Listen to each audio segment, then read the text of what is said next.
Hey everybody, my name is Gary. I am the founder and creative director here at Capital Content, and I'm going to go through a presentation with you about how to make the most of LinkedIn now. So we're going to cover off today who I am and why I'm standing in front of you doing this presentation. We're going to cover off why LinkedIn and how to use the platform effectively. We're going to break down a profile, specifically my profile, to help you get the most out of each different section. We're then going to break down a post and make sure that we get every element in there to make the most out of its organic reach. And then I'm going to quickly go through my top 10 hacks. So let's get started. So over the last kind of 15, 20 odd years, I've kind of separated my life into three different sections: my jobs, my career, and my calling. So my jobs I've had as a real estate agent or a factory worker, and also a removal man back in the day. So for my career, I actually got relocated by Vodafone to New Zealand for 10 years. And during that time, I was a global corporate account manager, but behind the scenes I was a creative, and the last couple of years I was in NZ, I managed to run a creative agency, and that combined my sales expertise with my behind the scenes creativeness. And now, after coming back to the UK after being in NZ for 10 years, I started Capital Content, and I'm now the founder and creative director, and we're a full service digital agency. We do photo, video, social, live streaming, podcasting, pretty much anything digital. And what I've found my calling is that I help businesses grow using content. And whether that is, personal brands, small businesses or corporates, I've helped over the past hundreds, if not thousands of people and businesses grow, whether it be recruitment or actual sales, for example, using video and photo content over social media. So, we'll get straight into the presentation. That's enough about me. Why LinkedIn? So obviously you're all here to kind of learn how to kind of make the most out of LinkedIn right now. So there are two stats that I really wanted to kind of cover off before we kind of get into the meat of it all. The first stat is that there are 750 million users over 200 countries. And the reason I bring that up is that a lot of people go, I should only really focus on kind of Facebook or Instagram because that's where everybody is, and LinkedIn is a bit more corporate. Everybody is on LinkedIn also. There's 750 million users and across 200 countries. I think the key thing there is in a post-pandemic digital transformation kind of aspect, digital nomads can work from anywhere. It's all about remote working now. If you can speak Spanish fluently, there's nothing stopping you from working here, but for a Spanish company, and vice versa. You can move to Spain for a month and work for an English company because it's all about all about remote working. So there are 200 countries that this platform operates in. So you can work globally anywhere you wanted to, especially in the generation that you guys are in right now. And it's the most popular platform for digital marketers. And I think if you want to progress your career in the digital industry, you need to be dancing around and performing in front of marketers, right? They're the people that are going to be making the decisions or choosing you as the next candidate to be a social media exec or a graphic designer or an editor or an SEO expert, whatever it might be. So you need to go where the audience is, and the audience for digital marketers, they're on LinkedIn because they're creating content and they're looking everywhere on that kind of stuff. So what I've done is I've kind of broken it down into 4 different reasons as to why LinkedIn. We obviously spoke about kind of why LinkedIn from a platform perspective, but why LinkedIn for you, right? So reason number 1 is you want to conduct yourself professionally on how you want to be perceived. And this is a kind of a mantra that I run by, is that perception is reality, right? What people might find is that you're posting your drunk pics or your late night pics on Instagram stories or Snapchat, whatever it might be. But on LinkedIn, you can be a different person. You can show your professional self and no one's going to take the mick out of you, for example. On LinkedIn, if on Instagram stories, you start posting about how good your architectural drawings were, no one's really going to engage with it, right? No one wants to see that. That's not what the audience wants to see. But on LinkedIn, you're able to show your professional self without having people ridiculing, because that's what they want to see, right? Another reason is that you can connect and grow relationships with prospective hirers. You don't need to go and message them straight away. But what I'm saying is that head of HR, head of recruitment, head of people, they are on LinkedIn, right? That's where you have the conversations to talk about progressing your career, is on LinkedIn and not over Instagram or over Facebook. Reason number 3 is to be able to grow your audience, right? And it's not about thinking about short term and long term. Yes, absolutely, you can grow your audience in the short term, but you've got to think about what your long term goals are. So reason number 3 is that you're able to very quickly grow your audience. And it's not about number of followers, it's about the right type of follower, the right type of connection, right? And lastly, it's a reactive tool during the recruitment process. I think we can all agree that if you were to send your CV out to a head of recruitment, let's say, once they've looked at your CV for like 30 seconds, they're then going to Google you, right? And if the first thing they Google comes up is your LinkedIn profile, boom, that's where you can put all of your corporate or your respective credentials to be able to help get yourself an interview.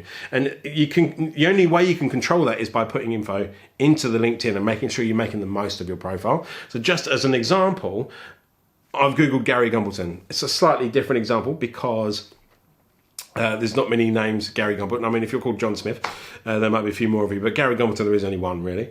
But you can see the very top first 2 on my LinkedIn profile, and it says founder and creative director, exactly who I am and what I do.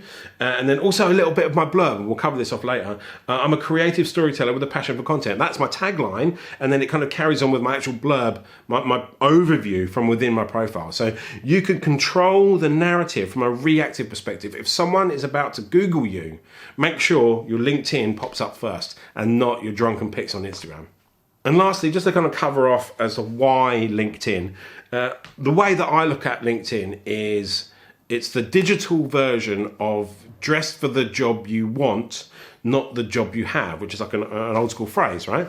And I think the key thing here is that you might be in a job right now, but you will want a different job in 5 or 10 years time, for example. So what you want to be able to do is show yourself how you want to be perceived and where you want to be in 5 to 10 years time. What I noticed over the pandemic is a lot of people that didn't comment over LinkedIn all of a sudden very sadly lost their job because of the pandemic. And the first time they posted, hey, I need a job, didn't get much engagement, didn't get much support, because that was the first time they'd ever really posted on LinkedIn. If they'd built up a personal brand, if they'd built up some exposure around their audience to say, oh, now sadly I've lost my job, can you help me? I think a lot more people that would have built a relationship with will be able to connect and engage with that post and share and tag their mates and stuff like that. So that one-off post isn't going to work. It's about being consistent and digitally dressing for the job that you want and not the job that you have. Super crucial. Okay, cool. So we're going to go into a bit of a profile breakdown. It's specifically my profile. And I'm not going to say I'm the best, right? I'm not the best. There are lots of people out there that are great. What I've realised is that over the past kind of 12 months, maybe 2 years that I've been focusing on my personal brand, let's say, I have found that 75, maybe 80% of our incoming leads for our business come through my personal brand over LinkedIn. And I'll show you how my profile breaks down and the posts that I kind of create and the consistency and all the hacks that I do. And in fact, I even got this speaking gig through being active and having a strong personal brand over LinkedIn. So let's go through the different sections, right? So this one is that when they go to your page, this is the first thing they see, right? So I just want to go through the header image, the profile image, and the tagline. So the header image I've got here is all on brand. It's all my business colors, my brand kit. I've got the URL there if people want to go and visit what company we are and kind of what we do. For you guys, you might not be working for a company, but think about this digital real estate. You can put anything up there. You can put your phone number up there. You can put your top skills, whatever it might be. Make sure you use that real estate. Profile image. So I've got a relatively relaxed, casual profile image with a bit of color, part of my brand kit sitting behind it. Don't put a graduation photo. Don't put a photo of you on a night out. Get a professional photo taken. You can use your mobile phone. It's totally fine. And then the tagline. Now I've put, as you can see there, a creative storyteller with a passion for content. So I have got a bunch of keywords in there, creative storyteller content. I've also put it in inverted commas to kind of trick people to think that other people have said that about me. They haven't, that's what I've said. A lot of people put their job title in there. People don't want to know your job title until they look at your profile. So leave that in your experience section. Here is a bit more real estate to be able to tell people who you are, not what you do, because your job doesn't define you. Me, as a definition, I'm a creative storyteller with a passion for content. Okay, cool. Let's move on to the featured section. So this is a little bit where you can put your career highlights. You know, I've put here specifically a couple of products that we put. So podcasting and video packages. I've used that as marketing real estate for me and my business. But they're kind of highlights. Use it as a portfolio of work that you've done previously. But think about who your audience is. You must remember who is about to look at this. So if you feel that you want to look, if you want to get the audience of marketing managers, put your marketing portfolio in the background there. Super easy stuff. Links, copy, and you're done. This is the about section. Now, I have written this in the first person. I think it feels a bit better that way. I'm indifferent whether you want to write it in the third or the first. But what I've got here is my tagline. And like I said before, this is what comes up in your Google. So make sure you understand what your keywords are for people that are looking for you. So I've put an emoji there to kind of show a bit of creativity or a bit of color. So I'm a creative storyteller with a passion for content. I've then explained that Capital Content is my business, and I use that as the vehicle. I'm also trying to come across as very humble. Again, this is all sales. Sometimes I'm not that humble. Sometimes I can be a bit of an idiot. But I'm lucky to have a team of experts around me that can translate my ramblings into content. And then what I've also got is social proof. Social proof is what other people say about you, whether it's about you or your business.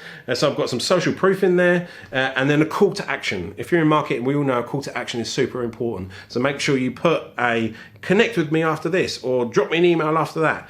Because we want people to take action once looking at your profile. Experience. This is sometimes a bit difficult if you're just going out into the big bad world right now. You might not have that experience, but I think recent information is quite key. So in your last role or your last education, whatever it might be, make sure you put information in that one, and don't worry about all of the other jobs that you're going to put in there. People only really want to find out about that first. If there's too many words, they're just going to switch off.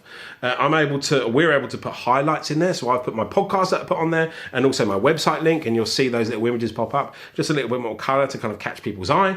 And then relevancy. Don't put the fact that you were a waitress at a Wetherspoons. That's not relevant. Think about your audience. Make sure you get it right. And you can see that I've got going all the way back kind of 10 to 12 years. If you've only got a year's worth of experience, only put a year's worth of experience. It really doesn't matter. You can't muster up experience when you haven't got it, right? Okay, cool. So that was a profile. And now we're going to go into a bit of a post breakdown. So I'll explain one of my previous posts that's done relatively well and why it's structured the way it's structured. So this one was inspirational post. So I've tried to make, there's one of three things: inspirational, emotional, or educational, right? And this one I'm trying to inspire people as best I can, right? But I've got a hook, I've got a title right at the very top there: Moleskine X Parker Pens. And what I'm trying to show is that this is my way of working, right? I want to try and inspire people by the way that I work. What I've done is I've given a nod to digital. So although I'm talking about changing from one pad to the next pad, that's not that relevant from a work perspective, right? But I'm nodding it to digital, which is the kind of topics that I talk about, saying that in a world of everything digital, it's nice to always have that standard pen and notepad. All the lines are nicely spaced out. There's no large paragraphs. It's quite easy to read. I've got a question at the end there. What about you? That helps kind of people engage with the post. And then I've also put at the bottom here a little bit of humour, which is kind of my personal brand. Moleskine Parker Pens, I'm open to a brand deal, so just slide into my DMs. Sadly, no one's slid into my DMs just yet, but I have had a bunch of requests and follows from people that work for Moleskine. So I'm hoping just like a box of Moleskine is going to rock up on my desk. Who knows? And then I've also attached an image. Sometimes you can attach an image, sometimes it can just be text. I've obviously spoken about specific books, so I've given an image of that book. It's obviously nicely taken, bird's eye, a little bit more of a filter over the top of it, to show that creativity can be taken even on a photo on LinkedIn about a notepad and pen. So that's kind of the breakdown of the post. That got, as you can see, 68 likes and 12 comments. Those are vanity metrics, right? It actually reached over 10,000 people. On average, I reach maybe 5,000 to 7,500 people per week using my personal brand over LinkedIn. again, these are all vanity metrics. It's great to say number of likes and organic reach, but it's about generating business or achieving your objectives using this content. So what I'd love to do is Moleskine to send me a couple of books. That's a great objective. But really what I want is someone to see this post and go, oh, Gary has a great way of working. He's a very cool personality. Let's find out how he would manage our video content or manage our social media. So it's about achieving your objectives, not vanity metrics. Here's another post. This one did really well. So I had a client shoot today, but my wife had to go to work. Frontline NHS nurse. Client was more than happy that I bring my little assistant. Cost me a digestive and half a banana. So again, I'm showing how I work. I'm out on a photo shoot on the weekend. There's a little bit of humour in there and the image. And this is emotive, right? This is the emotive type of post. And it really pulled on the heartstrings. Again, 194 likes. I think I liked it myself. And 19 comments. So, you know, it's not all about posting photos of what you do at work. I've kind of bent this image into me doing some work, but having my boy in there has really pulled on the emotive heartstrings and increased that organic reach. Okay, cool. So we're going to slide straight through these top 10 hacks. I'm going to go really quick, last little few minutes. Number one, post at a frequency you can handle, be consistent. What I mean by that is you don't need to post every day. You can post once a week if you wanted to, but if you are going to choose that frequency, make sure you're consistent and you do post once a week. Number two, 3 different types of posts that you need to write will tick one of these 3 boxes. The post needs to be either inspirational, educational, or generate emotion from the viewer. Make sure you ask the question twice. So if you're writing a post, hey, how's your day going? Write the copy, and then at the bottom, so tell me how your day is going, because they'll forget that they read a question at the very top. Post content for your audience. I've mentioned this a few times. Don't post content for you. Think about what your audience wants to see and post that kind of content. Putting the social into social media. This is a big one. It's all right posting content. I've only ever spoken about content, making photos, making videos, posting them out, but make sure you be social. Make sure you respond to comments or post on other people's posts. The key thing is the power hour. If someone comments on your post, respond to that post within the first 60 minutes of it being posting, because the algorithm will go, oh, this is an engaging comment. This is an engaging post with lots of comments. I'll promote the organic reach. So definitely be social in social media. Don't sell yourself on the first message. I get this all the time. A lot of people connect, and then within 5 minutes they send me a message saying, hey, do you want to buy my services? Delete, you're dead. Don't sell on the first message. Build a relationship first. Good hair days. If you are creating content, if you've written a good post, write loads more posts that day. If the first post you've written or the first video that you've taken is rubbish, stop, try again the next day. Wait until you have a good hair day to be able to batch create content, because it is all about batch creation.